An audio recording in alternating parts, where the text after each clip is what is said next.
Morning. Habari yako? Kiongozi habari. Mohamed, kiongozi habari. Kiongozi habari. How are you? Habari yako mwana? Hello madam.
Historic sitting.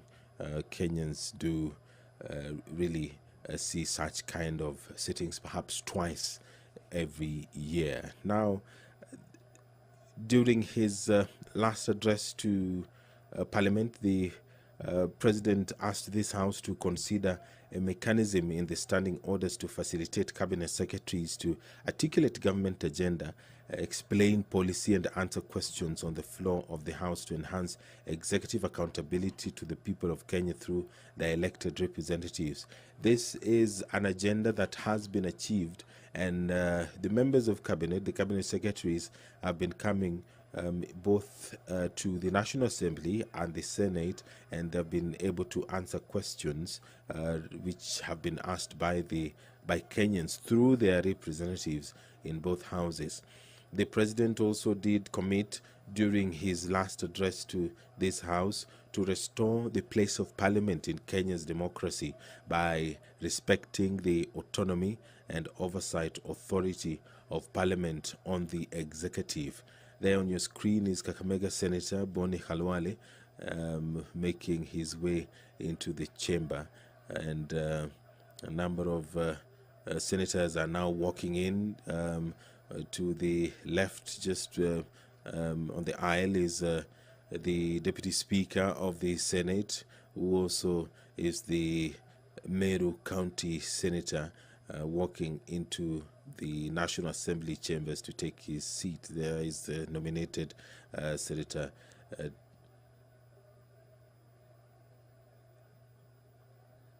This special sitting of Parliament was communicated both by the Speaker of the Senate and the Speaker of the National Assembly, and the President is expected to address it any moment now.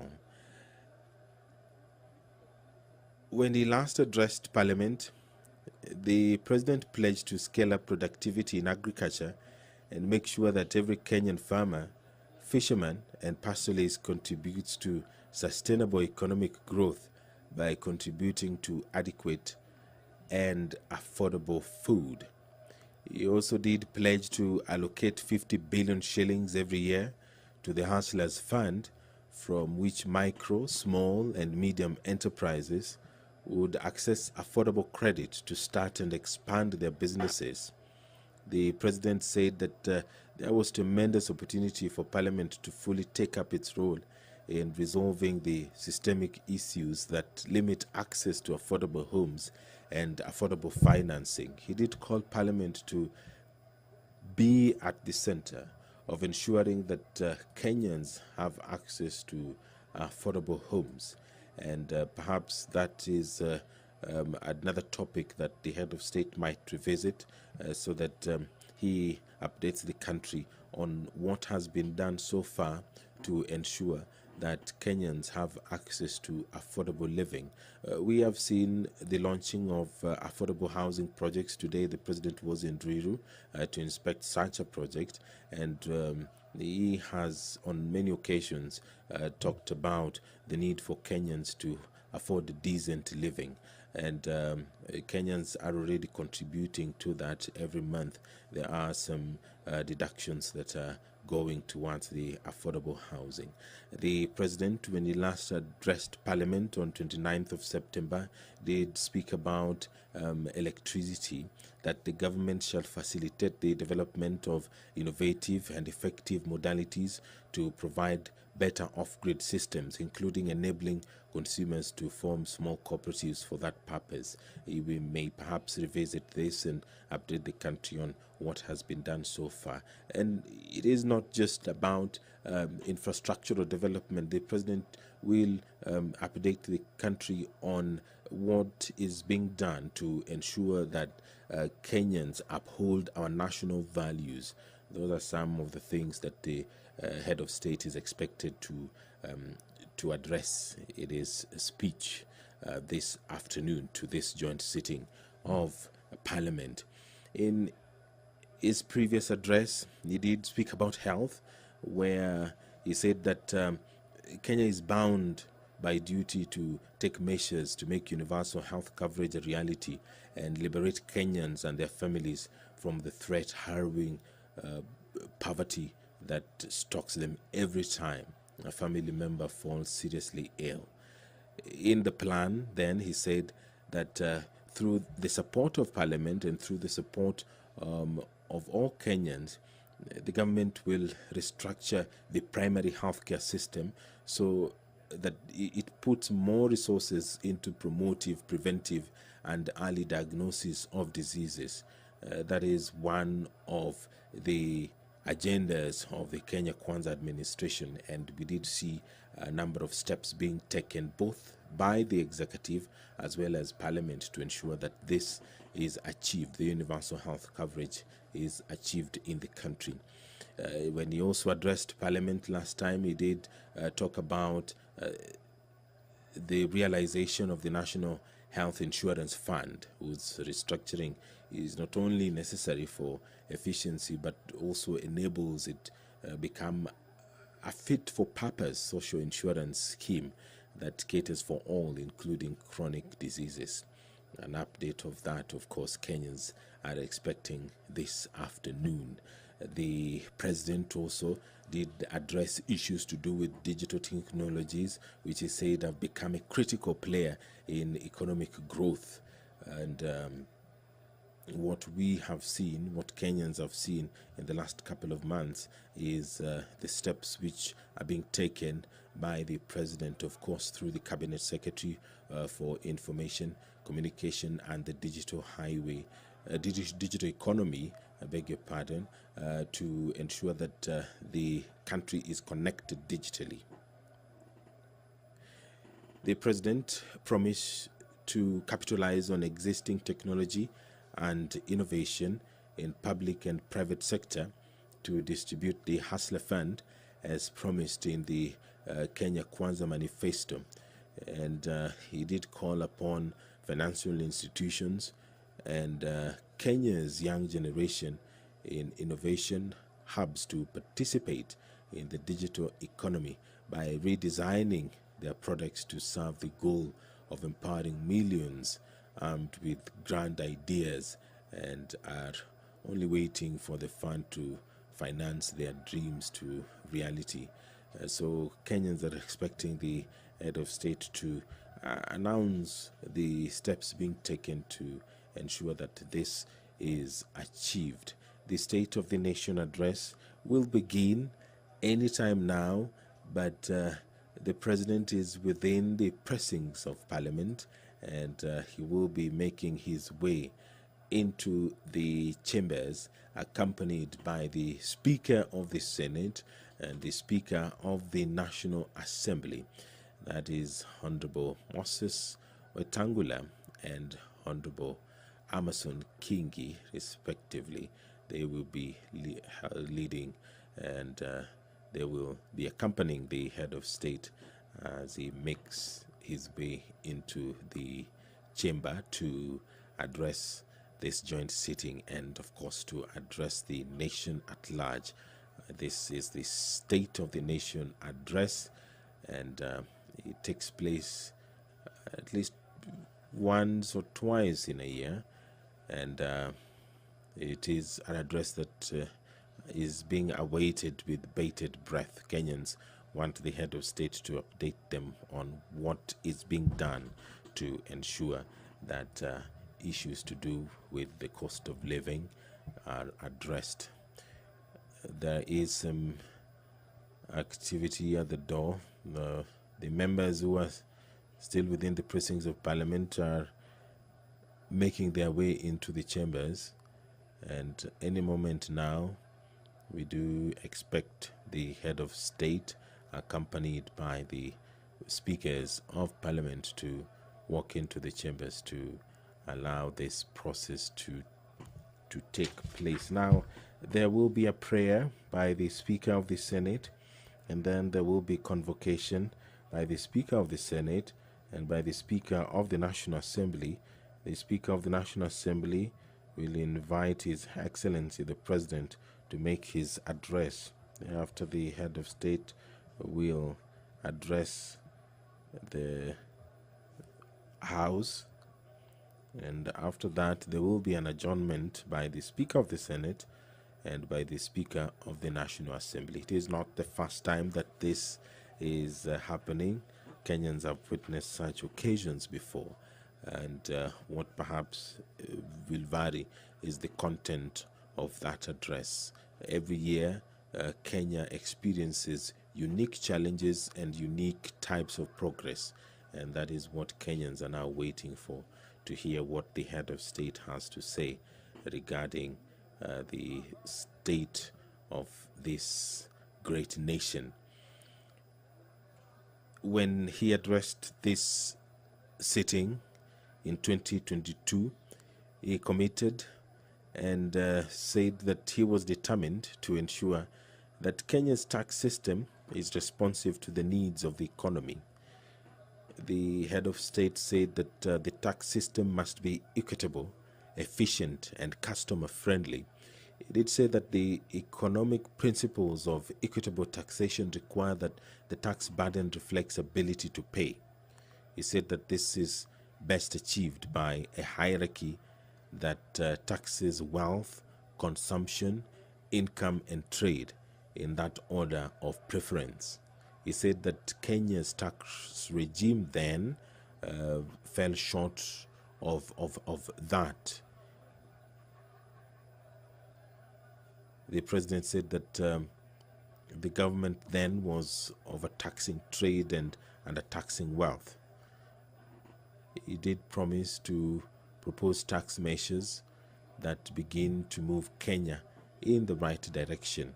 What is the status of this?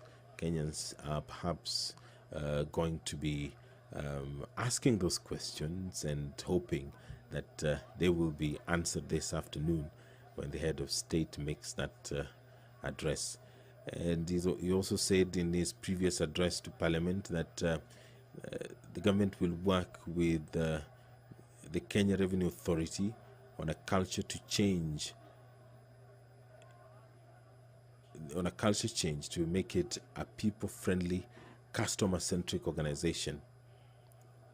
He was of the view that it should be renamed to the Kenya Revenue Service in line with the proposed transformation. What is the status of that? Kenyans are waiting for the president to address that perhaps. There on your screen are a number of members seated, and on your screen there is the corridor that is leading to the National Assembly chamber. On the wall on your right are the portraits of the former Speaker of the National Assembly, who is currently the Attorney General, Honorable Justin Muturi, and the far right is the current Speaker of the National Assembly, Honorable Moses Wetangula. On your screen is the Sergeant at Arms, followed by the maces. That is on the right, the mace of the National Assembly; on the left, the mace of the Senate carried there, and the clerk of the Senate, and followed by the President, accompanied by the speakers of the National Assembly and the Senate. I will now hand you over for this live broadcast of this special sitting of Parliament. The bicameral House is sitting this afternoon for the State of the Nation address. My name is Edward Kabasa. Enjoy your viewing.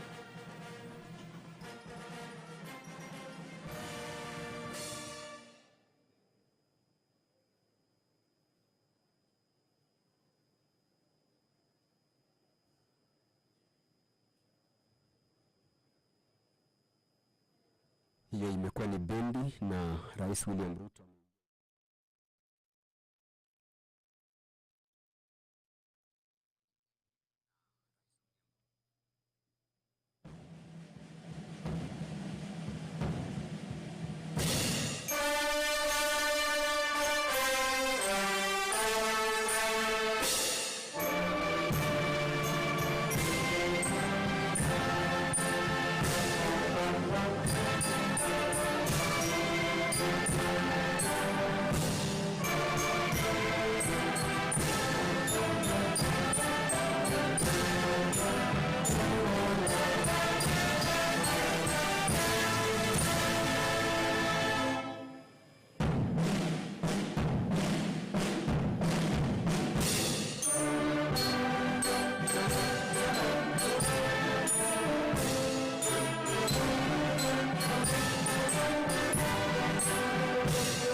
Your Excellency, the President of the Republic of Kenya, the Right Honorable Speaker of the National Assembly, honorable members, let us pray.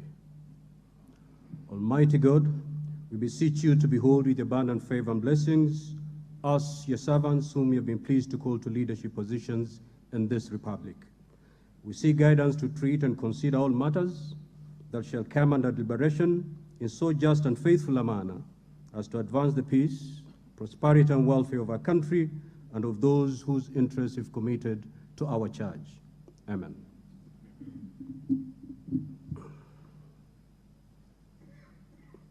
You may be seated.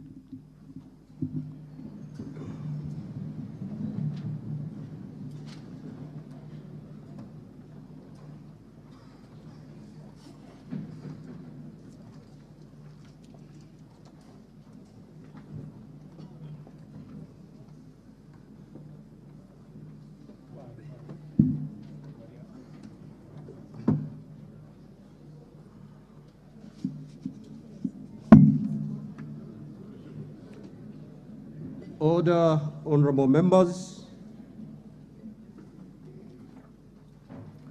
Your Excellency, the Honorable Dr. William Samoei Ruto, CGH, President of the Republic of Kenya and Commander-in-Chief of the Kenya Defense Forces, the Right Honorable Speaker of the National Assembly, the Honorable Moses Wetangula, AGH, MP, honorable members of Parliament.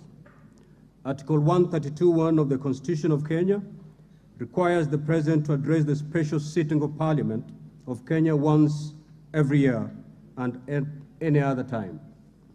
Further, Article 132(1)(c) requires the President to, among others, once every year, report in an address to the nation all the measures taken and the progress achieved in the realization of the national values set out in Article 10 of the Constitution. In addition, Article 240, subsection 7 of the Constitution requires the President, in his capacity as the chairperson of the National Security Council, to report to Parliament annually on the state of the security of the Republic. In this regard, therefore, pursuant to Article 132(1)(b) and C1 and 2 of the Constitution, the Presidency, via the letter reference number OP/CAP.26/4A, Volume 2/52, informed the Speakers of the Houses of Parliament of the intention of His Excellency, the President, to deliver his address to Parliament. Consequently, pursuant to Standing Order number 25(1) and 2 of the Senate, I gave notice of today's special sitting to the Honorable Senators by Gazette Notice number 14716, which was published in the Kenya Gazette on Friday, 3rd November 2023. Accordingly, honorable members, this special sitting is properly convened. I thank you.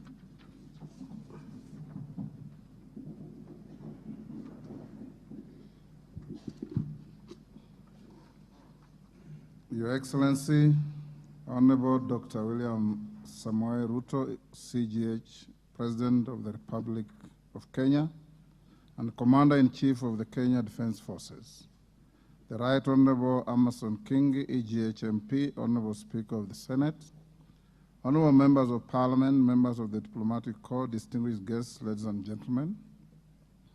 Article 131(b) of the Constitution of Kenya requires the President to address the nation once every year and at any other time. Further, Article 132(1)(c) requires the President to once every year report in an address to the nation on measures taken and progress achieved in the realization of our national values. Additionally, Article 132(1)(c) Roman 3 of the Constitution provides that the President shall submit a report for debate to the National Assembly on the progress made in fulfilling the international obligations of the Republic. In this regard, honorable members, by way of a message to the House dated 26 September 2023, His Excellency the President conveyed his desire to address a joint sitting of the Houses of Parliament today, 9th November 2023. Therefore, pursuant to the provisions of Standing Order 22 of the National Assembly Standing Orders, and by Gazette Notice number 14715, which was published in the Kenya Gazette on 3rd November 2023, I gave notice of this special sitting of Parliament to the members of the National Assembly. Accordingly, honorable members, this special sitting is properly convened. Your Excellency, in the custom of Parliament, we recognize invited guests seated in our galleries. I therefore wish to recognize the following guests who are seated in the Speaker's row. Her Excellency Rachel Ruto, EGH, First Lady of the Republic of Kenya, and other members of the First Family. His Excellency Honorable Rigathi Gachagua, EGH, the Deputy President of the Republic of Kenya and the spouse of the Deputy President, Her Excellency Pastor Dorcas Rigathi. The Honorable Musalia Mudavadi, EGH, the Prime Cabinet Secretary. and Minister of Foreign Affairs. Your Excellency, honorable members, also present in the Speaker's row this afternoon are the Honorable Lady Justice Martha Koome, EGH Chief Justice and President of the Supreme Court, Her Lady Justice Philomena Mbete Mwilu, MGH, Deputy Chief Justice and Vice President of the Supreme Court. They are accompanied by Honorable Justice Eric Ogola, Principal Judge, the High Court, Honorable Justice Oscar Angote, Presiding Judge in Environmental and Land Court, and Honorable Justice Brian Ongaya, MBS, Principal Judge, Employment and Labor Relations Court. We are similarly pleased to host the former Vice President of the Republic, the Honorable Stephen Kalonzo Musyoka, EGH, who is also the co-chair of the National Dialogue Committee. We are also honored to have in our midst the immediate former speakers of the Houses of Parliament, the Honorable Justin B.N. Muturi, EGH, who is the current Attorney General of the Republic, and the Honorable Kenneth Lusaka, EGH, the Governor of Bungoma County. Your Excellency, allow me to also recognize the chairperson of the Council of Governors, who is also the Governor of Kirinyaga County, the Honorable Anne Waiguru, EGH, and the Honorable Johnson Sakaja, Governor of Nairobi City County. May I also accord special recognition to all Cabinet Secretaries present, Mr. Felix Kosgei, Chief of Staff and Head of Public Service, Principal Secretaries, members of the Diplomatic Corps, and heads of constitutional commissions and independent offices present in Parliament today. Your Excellency, I wish to make a special mention of the Chief of the Kenya Defense Forces, General Francis Ogola, and the respective service commanders, the Inspector General of Police, and other leaders of our disciplined forces who are seated at the Speaker's row. We are grateful for their distinguished service to the nation. To all invited guests, karibuni sana kwa bunge. Honorable members, distinguished guests, ladies and gentlemen, it is now my singular honor and privilege to invite His Excellency the President of the Republic of Kenya and Commander-in-Chief of the Kenya Defense Forces to address this special sitting of Parliament. Welcome, Your Excellency.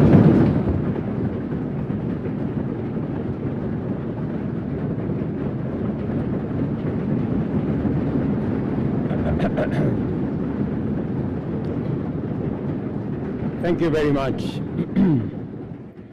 Thank you very much, honorable members.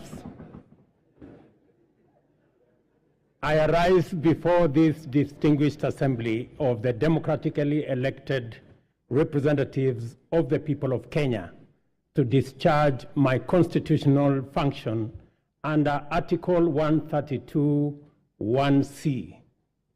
The occasion requires me to give an account to the people of Kenya, the measures taken by their government under my leadership, and to give full expression and effect to the soul of our constitutional dispensation by implementing the national values and principles of governance set out in Article 10 of our Constitution. I have a substantial report to give on the progress made in fulfilling this solemn covenant, and that the journey of transforming Kenya for the benefit of present and future generations is fully underway. Its positive effect have also begun to bear fruit across many sectors of our national endeavor, from the grassroots all the way to this capital of Nairobi. On the 13th September 2022, last year, when I took office, I undertook to ensure the urgent transformation of our economy and to stop and reverse the negative trends of runaway unemployment, yawning inequality, and widespread poverty, which have denied Kenyans their dignity and extinguished their dreams. The mass appeal of the bottom-up economic transformation agenda was due in large part to the fact that its development and articulation, as well as its content and implementation strategy, represented our national values in action. It was inclusive, democratic, committed to social justice and the protection of the marginalized. Our commitment to bring the national values and principles of governance to life in order to significantly enhance the well-being of every individual and promote the unity, stability, security, and development of our country began long before the last election and will endure well beyond our term. It has been my manifest intention to live up to all the commitments set out in the plan, and despite enormous challenges and tremendous difficulties, we have made encouraging progress in a positive direction. This has not only vindicated our philosophy of inclusive transformation in pursuit of shared prosperity, but it has also increased our confidence that we are on the right path and shall, in due course, deliver the transformation of our nation in full. It is important for us to point out that we began the implementation of our mandate to transform Kenya's economy from the bottom up under extreme difficult circumstances, not to excuse failure or to justify inability or omission to do the necessary work. Not at all. Rather, we do it to emphasize the significance of our progress, underscore the possibility of transformation under daunting conditions, and express well-founded confidence that when sufficient progress is made, we shall do much more and go much further in delivering the Kenya we want for our generations and also for posterity. In our plan, we identified 3 primary challenges: external shocks, fiscal distress, and structural imbalance that heavily strained our economy, causing nationwide difficulty.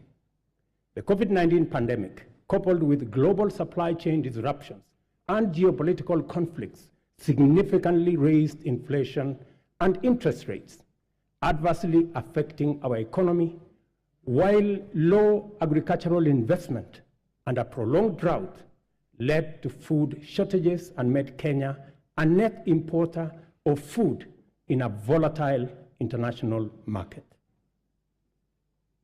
It was under conditions of such extreme difficulty that the people of Kenya entrusted us with the responsibility of simultaneously generating effective solutions to immediate problems, providing a credible pathway to stability in the medium term, and undertaking long-term structural transformation of our economy, but in a manner which paid attention to the needs and aspirations of Kenyans, especially those at the bottom of the pyramid. The transformation of our economy is not only desirable and important, it is also necessary and urgent. And the people of Kenya have made this clear at every opportunity. Our duty as leaders is to listen keenly and comply with the people's wishes. Kenyans want to proceed in a new direction and demand a new conversation that puts ordinary Kenyans, the mama mboga's security, well-being, interests, and aspirations at the front and center of all policy and governance discourse. Citizen freedoms and fundamental rights lie at the heart of enterprise and democracy. Accordingly, our governance system must be fit for purpose, able to protect people and their belongings, safeguard freedom, facilitate democracy, and promote market efficiency. To do this, law enforcement must be robust, judicial integrity, efficiency and independence, absolute, and the right to the protection of law non-negotiable and impartial. Our police service and other actors in the justice, law, and order chain, including the judiciary, must therefore be professional, independent, impartial, effective, and inspired by national values and principles of governance. In keeping with our promise to the people of Kenya, I signed important instruments on my first day on duty. Among them, the delayed appointments of 6 judges to the Court of Appeal as recommended by the Judicial Service Commission. Enhanced allocation through this House to the judiciary by 3 billion Kenya shillings. Designated the Inspector General, who is sitting in this House as the accounting officer of the National Police Service to enhance police independence, and subsequently appointed a task force led by the former Chief Justice David Maraga to review the terms and conditions of service of members of the National Police Service. This was necessary, members, so that we can cement our place as a nation on the firm foundation of the rule of law. Together with the people of Kenya, we have changed everything. We have transformed the national political conversation from personalities to issues, from regional or ethnic largesse to opportunities for all our young people, from divisions to inclusion, and from status quo to the bottom-up economic transformation for shared prosperity. To date, Kenyans remain fully seized of the agenda, engaging vigorously and with unrelenting focus on expanding agricultural productivity to deal with the cost of living, affordable housing to create enterprise, jobs, and dignified dwellings, universal health coverage for a healthy, productive nation, and digital transformation to create e-commerce, create jobs, and make government efficient, effective, and accessible, especially government services. Also, fintechs, including the Hustler Fund, have benefited from the space around technology and the digital transformation.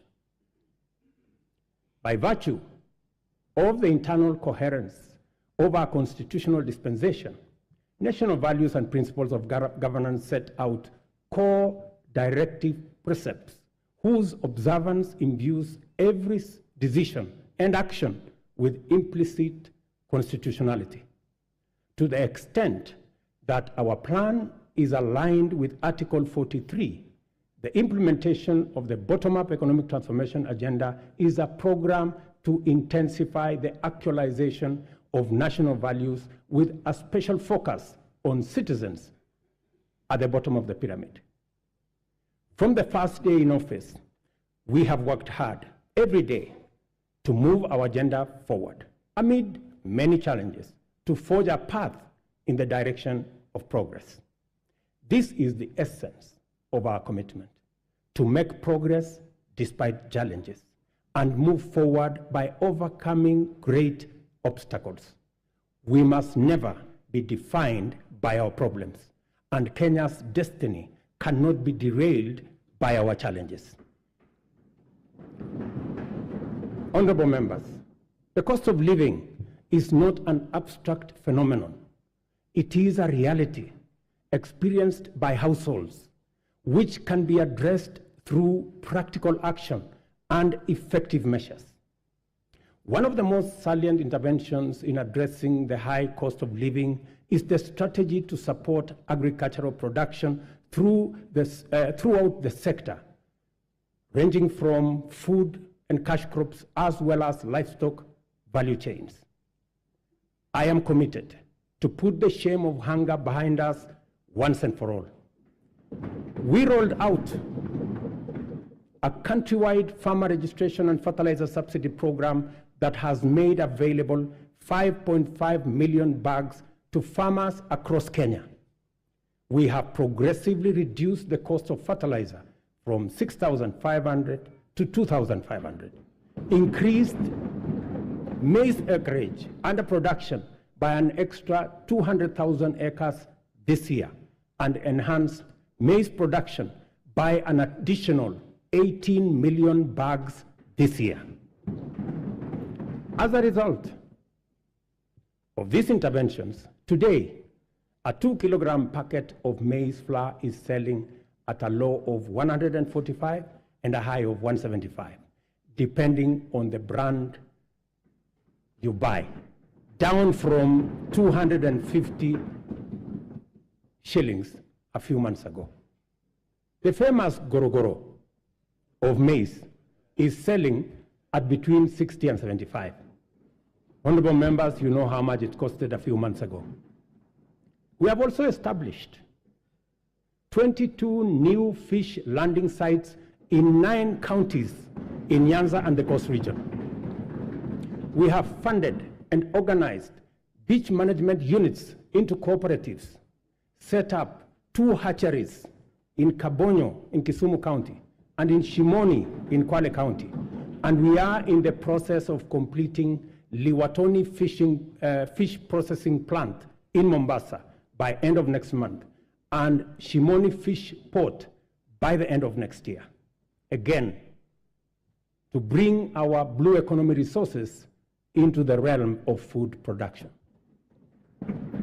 To achieve efficiency, transparency, and accuracy in fertilizer distribution, we enrolled farmers on a digital register with accurate details of the location and acreage of their agricultural land holdings.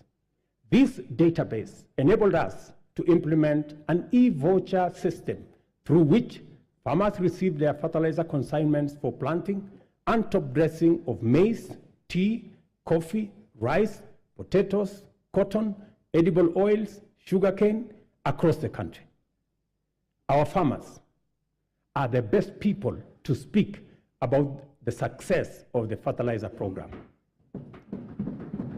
Yesterday, I spoke to several farmers in different parts of the country. Ms. Alice Nato, a single mother in a place called Milo in Bungoma, told me that the 2,500 fertilizer had doubled the yield in her farm from 52 bags of maize last year to 120 bags of maize this year. Another farmer, Mr. Albert Munyi from Embu, appreciated the impact of fertilizer subsidy had in his farm and asked me to work out a way that the fertilizer can be delivered closer to the farmers rather than at the National Cereals and Produce Board depot. I assured him that I will work with the governor of Embu and with all governors to actualize his proposal for him and for other farmers who believe the same. But it was Mr. Samuel Chacha of Kuria who graphically painted the picture of transformation the fertilizer subsidy has done in his farm with a phrase that struck my mind. He simply told me, Mr. President, shamba yangu ina meta.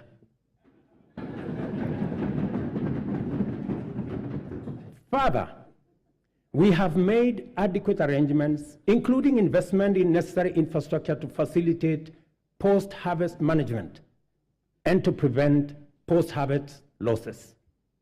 17 certified warehouses jointly managed by the National Cereals and Produce Board and the private sector owners with a combined capacity of 365 metric tons or 4,090,000 kilogram bags have been prepared in the maize growing areas.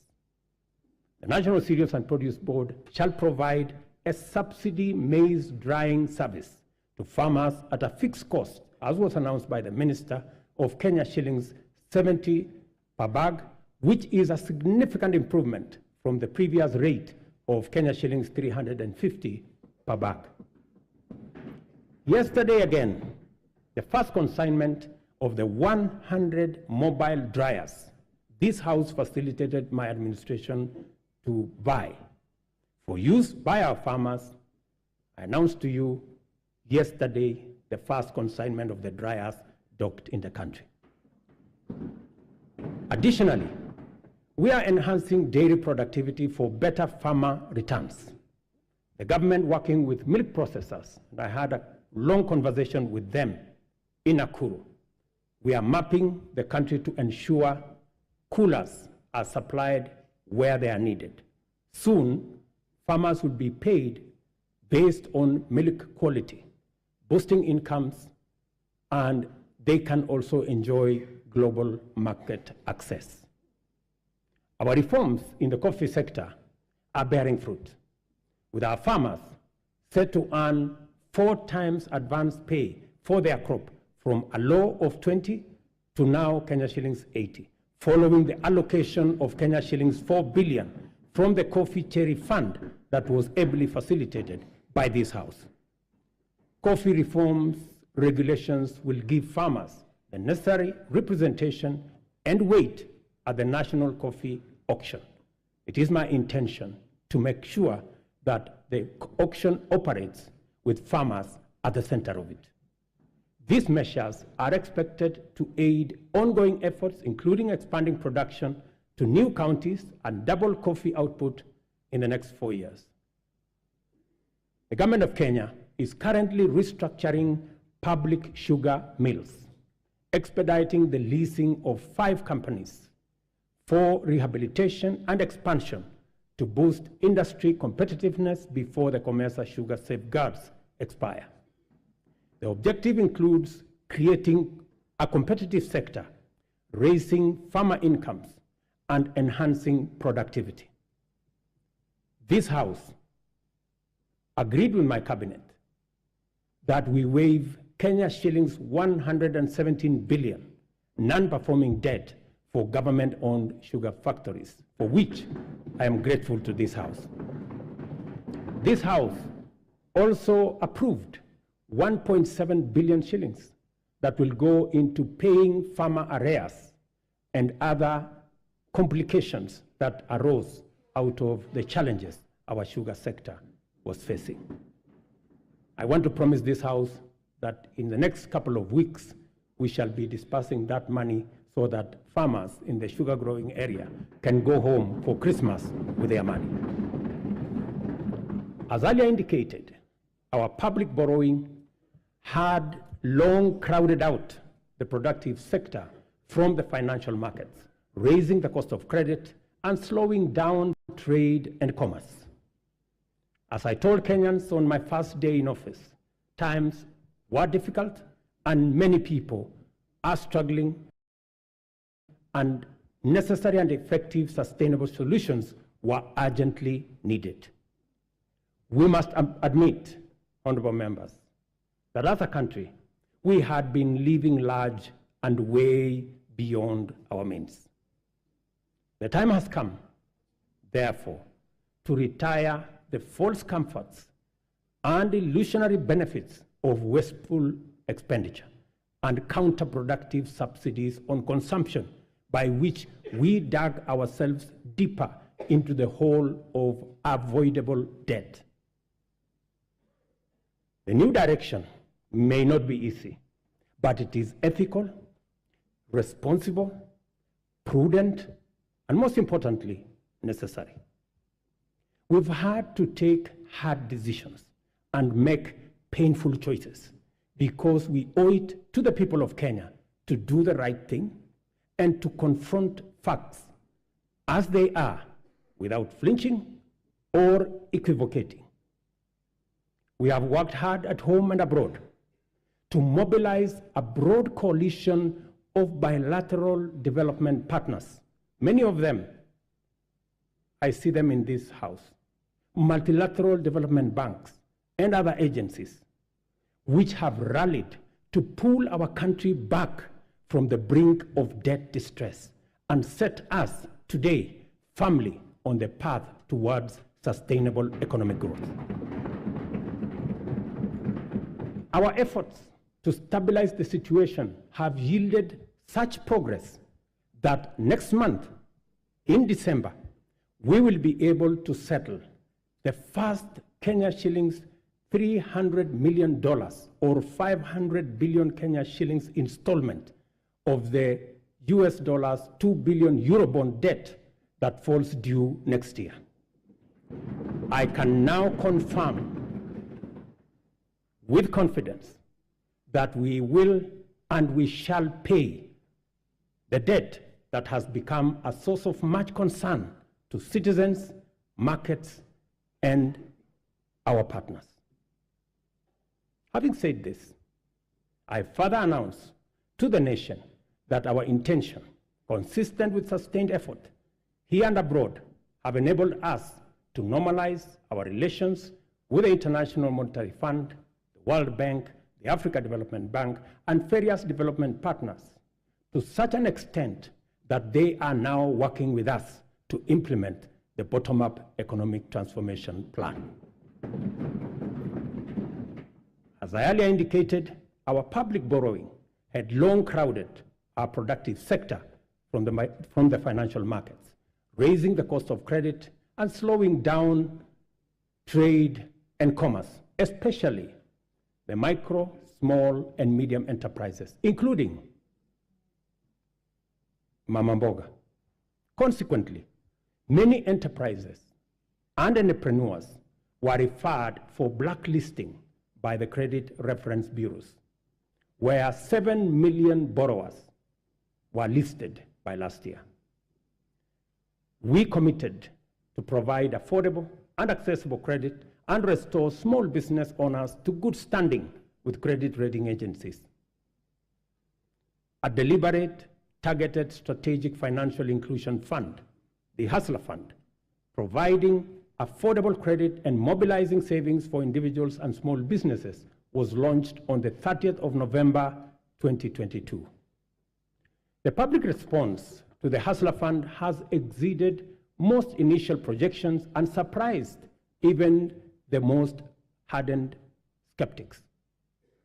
By the end of last month, the fund had disbursed Kenya shillings 36.6 billion, and in savings 2.3 billion, and with 7.5 million repeat borrowers, whose overall repayment rate is at 73%.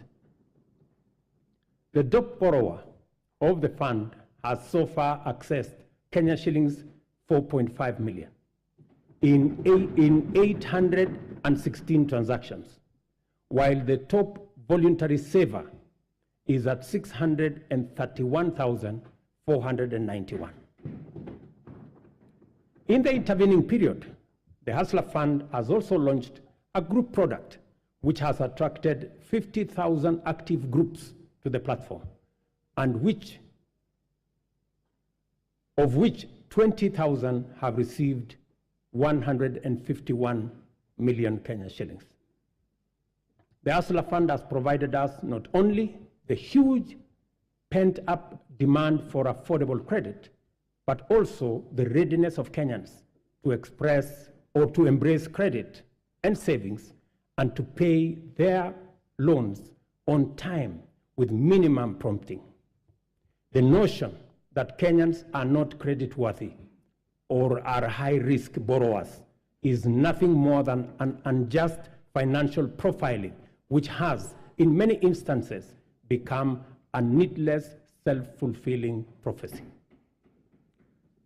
Yesterday, when I called Harrison Karisa Kenga, a tuk-tuk operator in Mombasa, who has accessed 714,000 from the Hustler Fund, he suggested to me to find a way to have the fund provide asset financing so that he can buy for himself a tuk-tuk, because the one he had was not his. I assured him that during my address today, I would ask the ministry responsible to respond to him. Consequently, I hereby direct the Ministry of Cooperatives and MSMEs to expeditiously engage Mr. Kenga. I will give you his telephone number. The impact of the Hustler Fund is summarized by a story of a Mr. Sospita Ondiek from Kisii.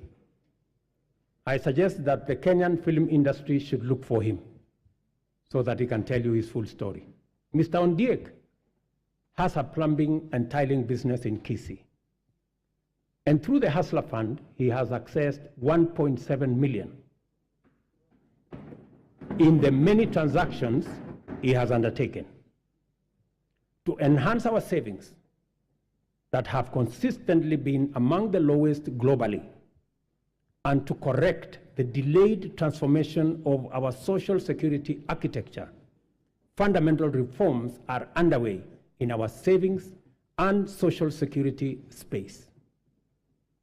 As promised, we committed to take deliberate measures to foster a strong culture of savings amongst Kenyans and enable them mobilize resources for investment and development of intergenerational capital to eliminate old age poverty and to ensure comfort in retirement. Until recently, the rate of Kenya's public pension saving stood at 1.4 billion shillings a month, which is the lowest in our region at only 12.5% of our GDP. As a result of our initial interventions, the savings situation in Kenya is changing for the better. Contributions, honorable members, to the National Security Fund have grown from 1.4 billion shillings in January to 6.5 billion shillings every month, this month. The implication of this growth in our national savings is that it will significantly consolidate our nation's ability to invest in development using domestic resources as opposed to us going to borrow other people's money when they save. Honorable members, majority of Kenyans live in their own rural homes, even though many experience land and settlement challenges, including landlessness, insecure land tenure, and perennial squatter problems. Acute housing challenges are principally an urban phenomenon, and they present a serious threat to health and safety, as well as dignity of people, particularly low-income earners. The proliferation of slums in our urban areas indicate the extent of this serious problem and the urgency with which it must be addressed to enable Kenyans have greater choice in leading dignified, safe, and healthy lives affordably. Low supply of affordable housing units in Kenya is acute, making rent a huge component of the cost of living for many households. The increase in affordable housing units is a strategic intervention to not only supply affordable dwellings for Kenyans, but also as a means to reduce the cost of living. 3 categories of houses will be supplied by this program: social housing, affordable housing, and for the rest, market rate housing. Interest on financing is where we intend to make the big difference. Interest at the moment, as all of us know in this house, is at almost 18%. But under this program, all interest should be or will be at single digit. For social housing, the interest will be at 3%. You know, honorable members, that we all get 3%. So even the people in the social space, they also deserve to get 3%. Those in the affordable housing space will get 6%, and 9% for the people in the market category. The affordable housing program has received tremendous support from county governments across Kenya.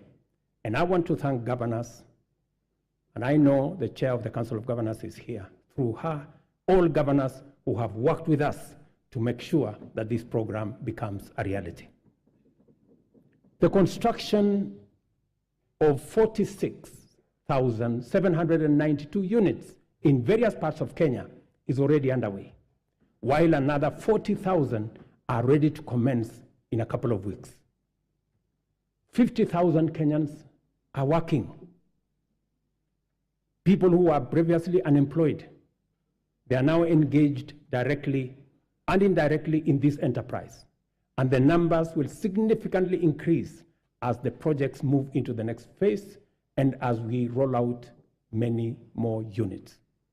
A total of 746,795 housing units are in the pipeline as I talk to you under various stages of delivery. More jobs are being created with the formalization of the Jua Kali clusters, providing products like doors, hinges, and windows. And this morning, as I visited one of the sites that I went to launch the construction in March, I was amazed that a site that was flat in March today, and I was with a member of parliament for Ruto, today has 8 11-block units, almost at 60% complete. And I also met the Jua Kali cluster for Ruto, and they have been given a contract of 140 million to be able to supply doors and windows. Architects, engineers, quantity surveyors, masons, electricians, plumbers, transporters, steel and cement factory workers, and hardware merchants will be partakers in this transformative plan.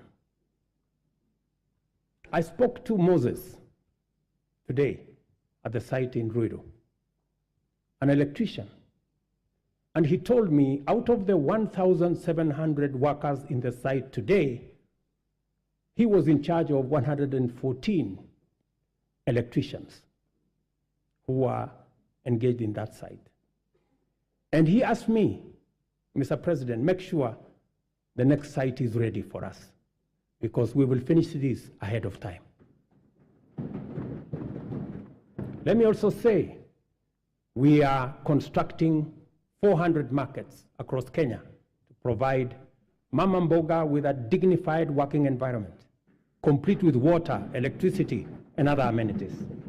And I want to thank members of this House for participating in various ways and working with us and also with the counties in identifying the right locations for these markets. Ladies and gentlemen, honorable members, our education system must develop a formidable reservoir of skill, talent, highly competitive and innovative human capital to support our vision of an economically transformed Kenya. Within weeks of taking office, I appointed the Presidential Working Party on Education Reform, led by Professor Raphael Munava, my former teacher, who provided clarity on transition to the new competence-based curriculum and made further recommendations on necessary reforms in our education system from early childhood all the way to the tertiary levels. The Working Party concluded its work and submitted a report whose recommendations are already being implemented.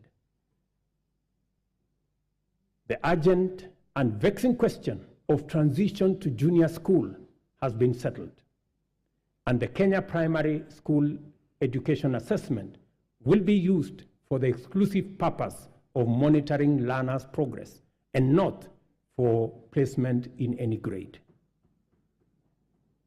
In keeping with our commitment, 56,750 new teachers have been employed. I'm sure the Honorable Milemba can confirm this. While 8,200 primary school teachers were retrained to equip them with capacity to effectively deliver learning and teaching at junior school levels.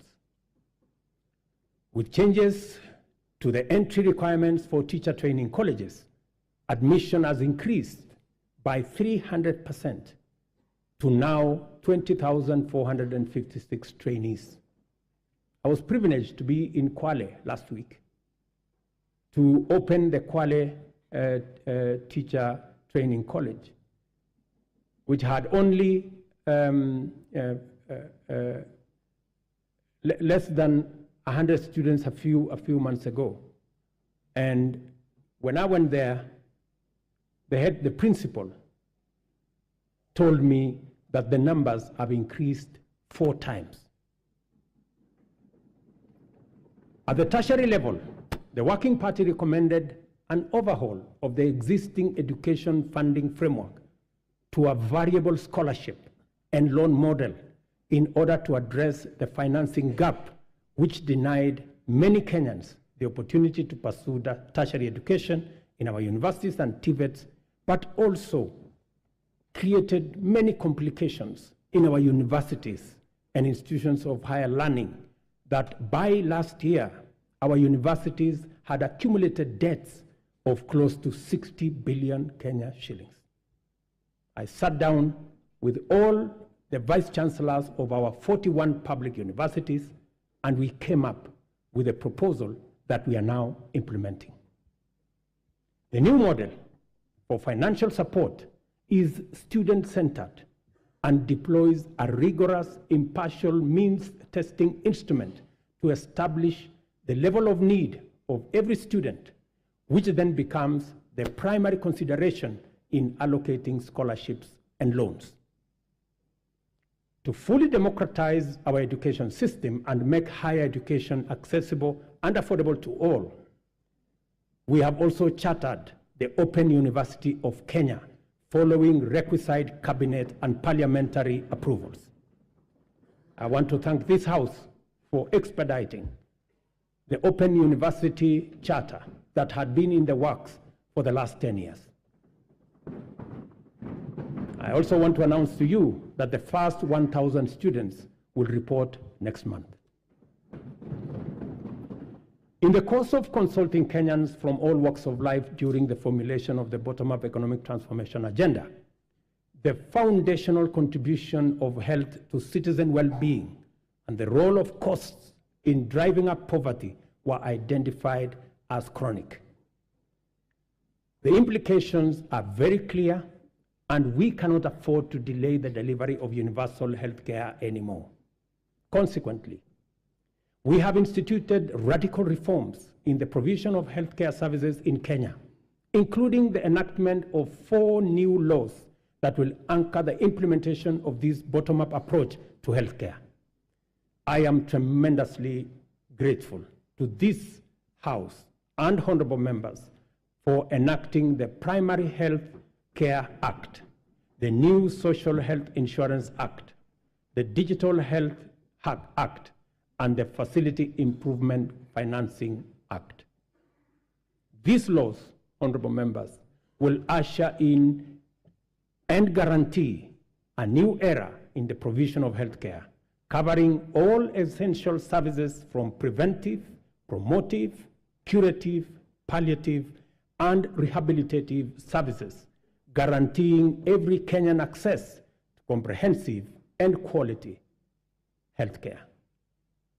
Under Afya Nyumbani, we have scaled up our investment in healthcare workforce, employing 20,000 new healthcare workers, deploying 8,429 workers whose contracts had lapsed, and enrolling 3,394 interns across the country to increase the availability of human capital in our public health sector.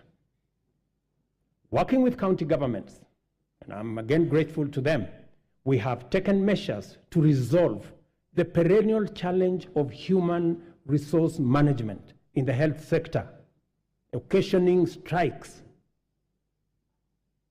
by establishing the Kenya Health Human Resource Advisory Council, which will be a trusted mediator between government at both levels and our health sector workers. Further, Under the Afya Nyumbani model, we identified preventive care as an essential pillar of healthcare service delivery because it enables Kenyans to manage their conditions early enough before they cause serious harm in their well-being and productivity. Community health promotion is our bottom-up intervention to deliver preventive and promotive health solutions at the grassroots by deploying community health promoters to visit Kenyans at their homes, provide basic diagnosis for common conditions, and refer cases to appropriate medical facilities. Together with all the 47 counties, and again, I am grateful to the governors, we have deployed 100,000 community health promoters fully equipped with the necessary kits and an electronic community health information system. In the last 1 month, CHPs have attended to 1.2 million households, just in the last 1 month. I spoke on phone to Mr. Masood Dirie, a community health promoter in Garissa, yesterday, who told me he has been a community health promoter, health volunteer since 2011. Unlike before, now he has a full medical kit and has used it to confirm that 7 people in his locality had high blood pressure. In a twist of fate, he tested himself and discovered that he too had high blood pressure. That's what he told me. And so, apart from referring others, he also had to make way to the hospital.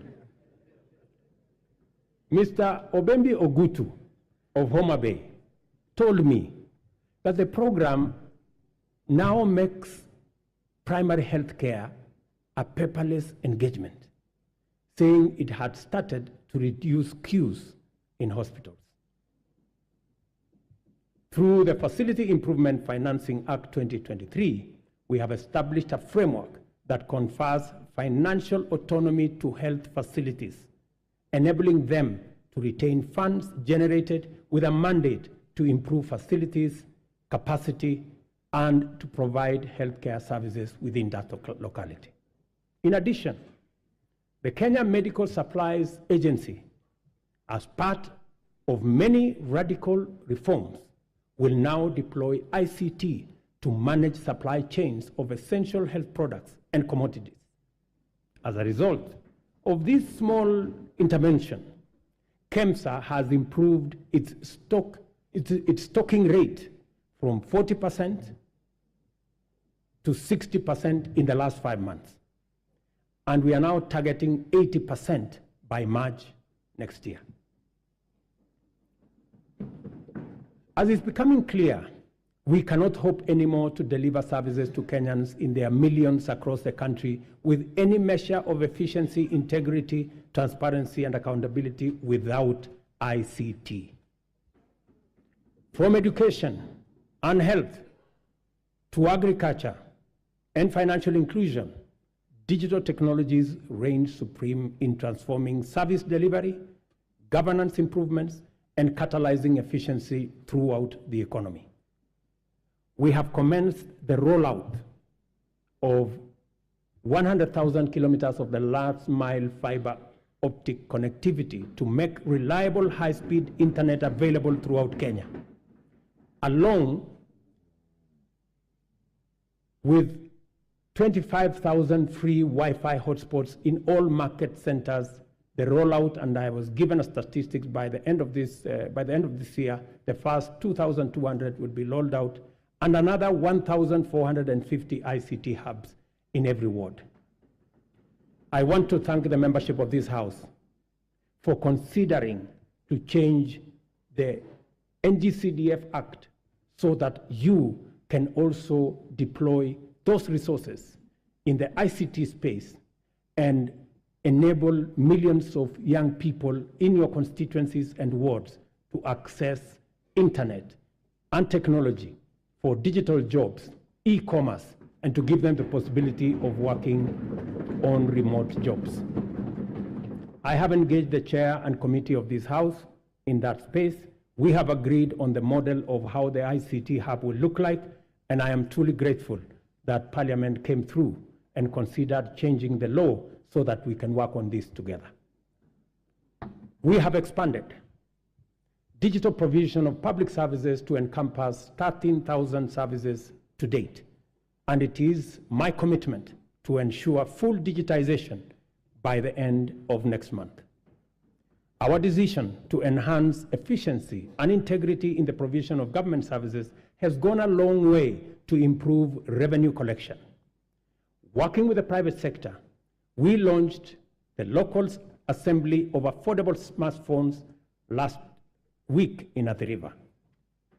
Digitization and automation enhance service delivery and citizen satisfaction, and also assures greater accuracy, transparency, and accountability, and reduces opportunity for corruption in the course of transacting with government ministries, departments, and agencies.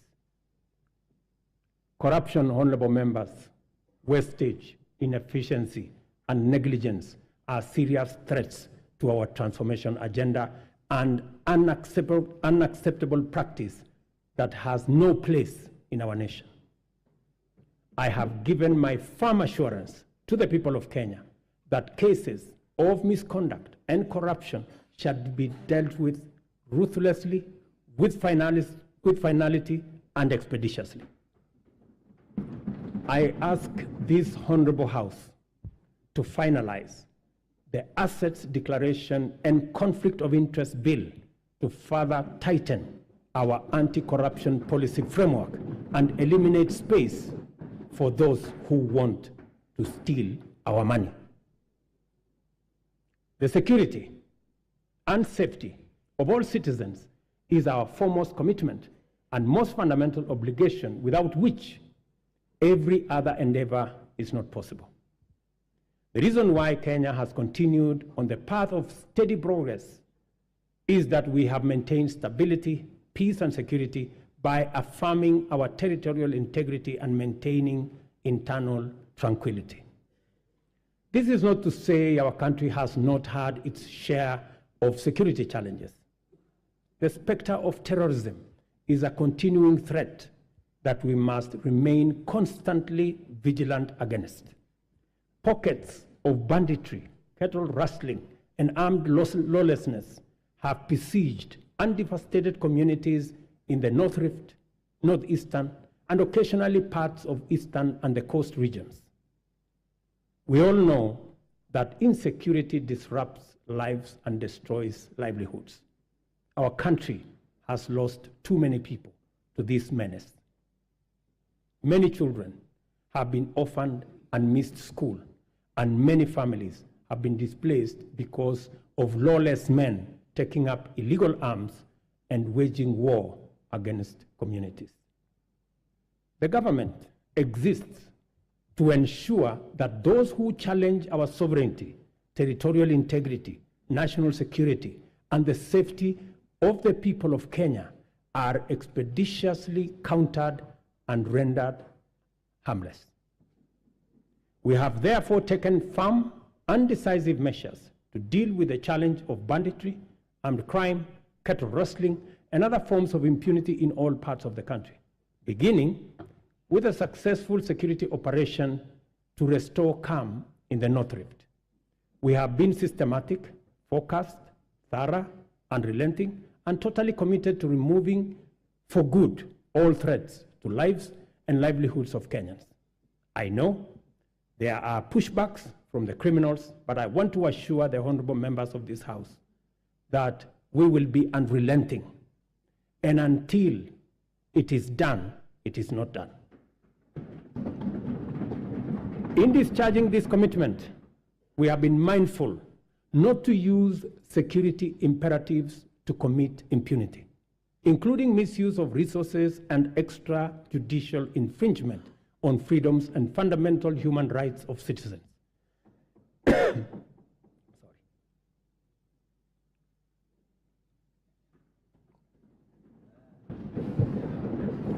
Sorry. We are conscious to provide security as a public service for the benefit of law-abiding citizens and as a guarantor of economic growth. Therefore, our security services have been committed to a citizen-centric, rights-focused, inclusive, and community-based security strategy. I am therefore quite clear that there exists no tension between the effective delivery of security services and the upholding of human rights and fundamental freedoms. We can be, and therefore must be, secure, yet free and democratic. In order to entrench our all-of-society coalition, we have resolved to enhance diversity and inclusion by expanding enrollment in the National Youth Service as an agency to capture young people at the bottom of the pyramid. Consequently, we are doubling enrollment to 40,000 yearly in the National Youth Service and have made it absolutely mandatory that every village, center, town, and city in Kenya is properly represented in the recruitment. To consolidate this proposition, we have directed that 80% of future recruitment to all security services, from the military, the police, KWS, Kenya Forest Service, and all other security agencies, 80% will come from the well-trained, talented, and committed young men and women who have undergone training at the NYS.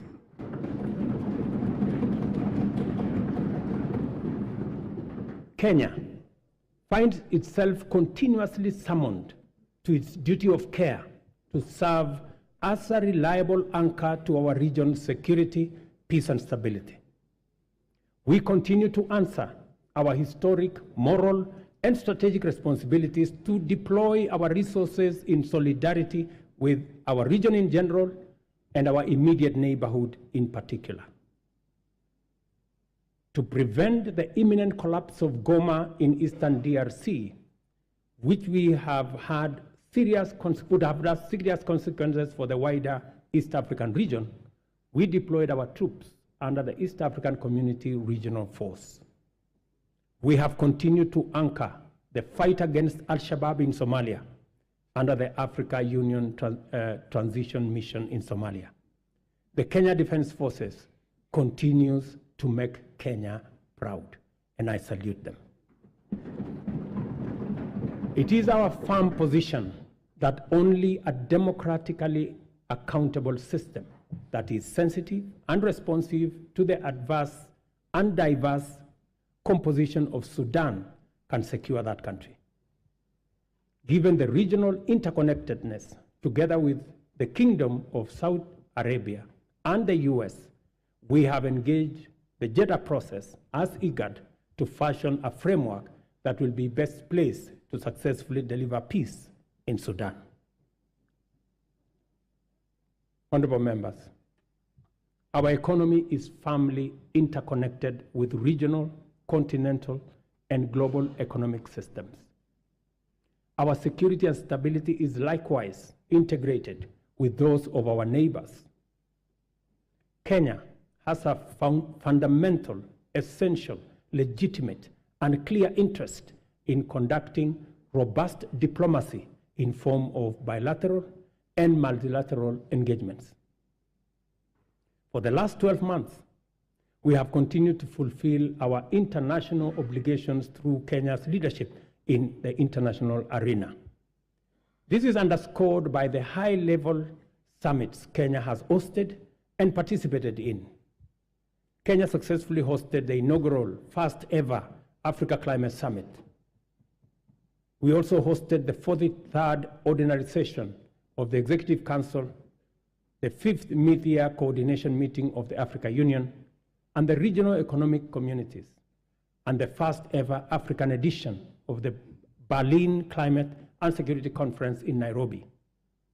All these summits have brought into our country about 30 heads of state and government, and over 30,000 delegates from different parts of the world. The government has made deliberate efforts to harness the immense and potential of Kenyans also in the diaspora. Indeed, I established the State Department of Diaspora in the Ministry of Foreign Affairs so that they can fully participate in the affairs of our motherland. I have committed to work collaboratively, consultatively, and collectively with the counties and all Kenyans to uphold our cherished national values as human dignity, equity, social justice, national unity, inclusiveness, integrity, good governance, transparency, and accountability. I encourage all honorable members and indeed all Kenyans to embrace an open mindset in regard to national strategic interests and to leverage on our rich heritage and diversity. One of the greatest strengths of our country is our capacity to devise bold, unprecedented solutions to our threats and challenges, create imaginative strategies to avert danger, and chart new paths to deliver us from adversity. There is no doubt that our nation has been confronted with immense pressure emanating from political misunderstandings sometimes and electoral disagreements. And it is because we have a robust democracy, which we are very proud of. Such pressure can disrupt lives and livelihoods and undermine our economy. Thankfully, Kenyans always find the moral strength and political imagination to reach across the political divide and engage in dialogue in the spirit of goodwill, fraternity, and commitment to the national interest and the welfare of the nation. It would be, honorable members, remiss of me not to mention the ongoing bipartisan process of national dialogue that has enabled our leaders to find common ground on many of the issues whose resolution will accelerate our transformation, deepen our democracy, and enhance national unity. Specifically, I thank the two co-chairs, my good brother, Stephen Kalonzo Musyoka, our former president, and the leader of majority in the House, Kimani Ichung'wah, for doing a wonderful job. Congratulations, gentlemen. I salute the courage and patriotism of my fellow leaders who have embraced national dialogue and engage and encourage all of us to keep up the noble work of bringing Kenyans together. There is so much to report about the progress we have made in serving the people of Kenya and transforming our economy. I have provided only a summarized highlight of the most salient instances of transformational progress in my address. It is my pleasant duty to hand to the speakers of the Houses of Parliament the three reports in full as follows: the 10th annual report on measures taken and progress made in the realization of the national values and principles of governance, the 10th annual report on progress made in fulfilling the international obligations of the Republic of Kenya. Number 3, the 10th annual report on the state of national security.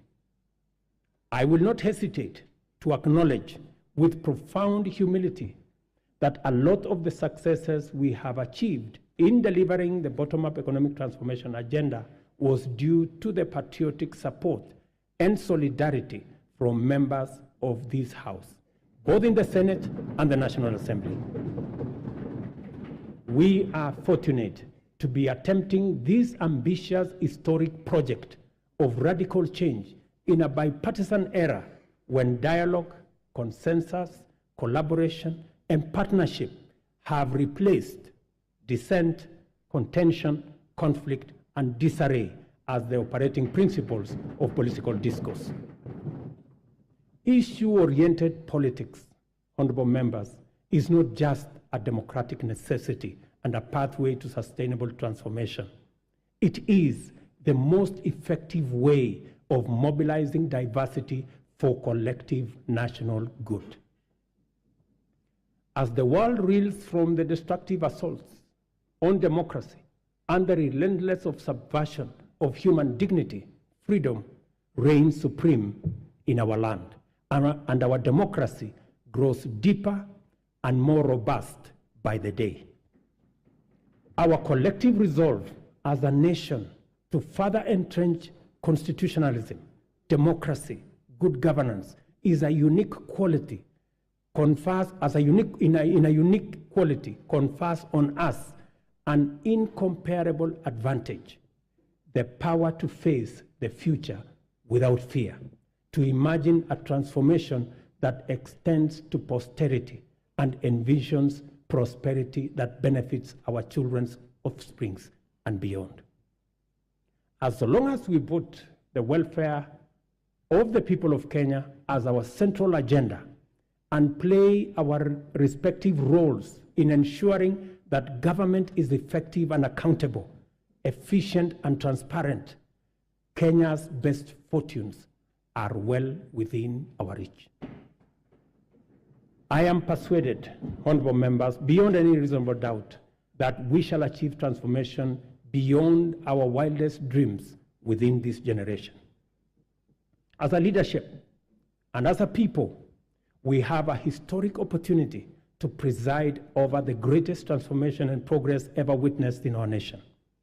Kenya is a nation of brave, hardworking, enterprising people who are determined to prevail in the struggle for economic freedom and win the race for prosperity. In a nation like ours, great deeds will be accomplished whenever and wherever opportunity exists. This is why the hard work we have done is already showing the promise of abundant fruit. We have laid a firm foundation for rapid development, and Kenya is no longer on the marks. The state of our nation at this moment in time is prepared, all set, and ready to go. I thank you, God bless you, and God bless Kenya. Thank you very much.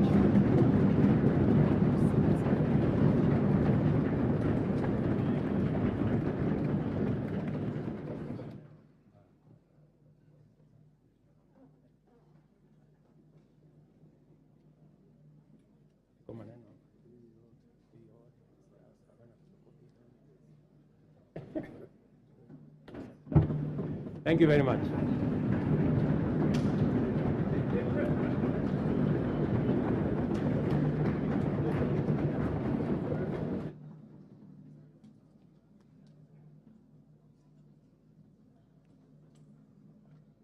Honorable members, please be upstanding.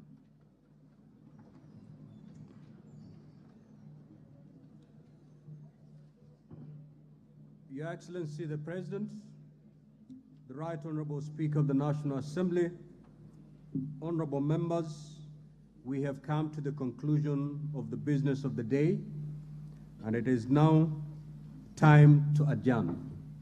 The Senate stands adjourned until Tuesday, 14th of November, 2023 at 2:30 p.m. in the Senate chamber. I thank you. Honorable members remain upstanding. Honorable members of the National Assembly, the National Assembly now stands adjourned until Tuesday, 14th November 2023 at 2:30 p.m. May I also take this opportunity, Excellency the President, to invite all honorable members and our guests to a reception at the Parliament courtyard. May I also request all of you honorable members and our guests to remain standing in your places until the procession of His Excellency the President and the speakers leave the chamber. I thank you.